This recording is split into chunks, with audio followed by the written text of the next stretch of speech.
বাবা আমার দেখাশোনার লোক নাই, আল্লাহ আছে, ইল্লাও আছে। আর যদি আল্লাহ একটা ইল্লা মিলিয়ে দিত তাহলে আমার শান্তি পাইতাম।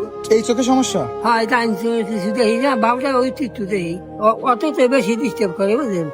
আর বড় গাড়ি থামাই দেয়, অততে ঠেলে বুঝে যায় দিয়া।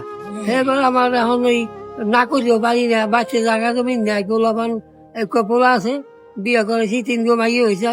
আর পোলা এক পোলা দিছে 3 মাস যদি আল্লাহ হ্যাঁ হ্যাঁ খাওয়াইবো না, আমাকে দেখো নাতি পুতি আছে মাইয়ের ঘরে, হ্যাঁ আহে থাই, বুড়ি আছে।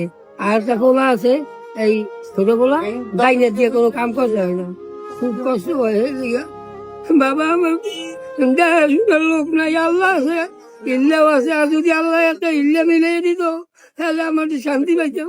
কত টাকা ইনকাম করেন পার ডে? খাইয়া খাইয়া পলাইয়া যায়, বেতন এলে যায় যাইয়া পাই না, লস যায়। বাড়িওয়ালার আমার হ্যারেস করে যাই, মাসে 2-3 জন যায় যাইয়া, তাহা পাম কই হাসে ওই এত নেই, তার নিয়ে একটা লাভে লোভে আনিয়ে তার দিয়া এরকম করিয়া চলতে কয়দিন বাবা।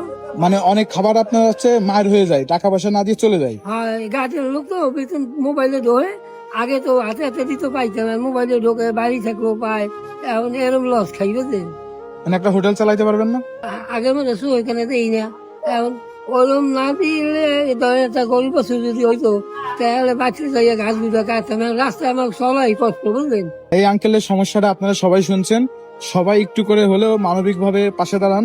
ওনার আসলে অনেক পরিশ্রম হয়, এই খাবার বিক্রি করে চলে, এরপরে অনেকে টাকা পয়সা মেরে দেয়। যদি উপর আল্লাহ দেখা করার সুযোগ করে দেয়, দেখা হবে।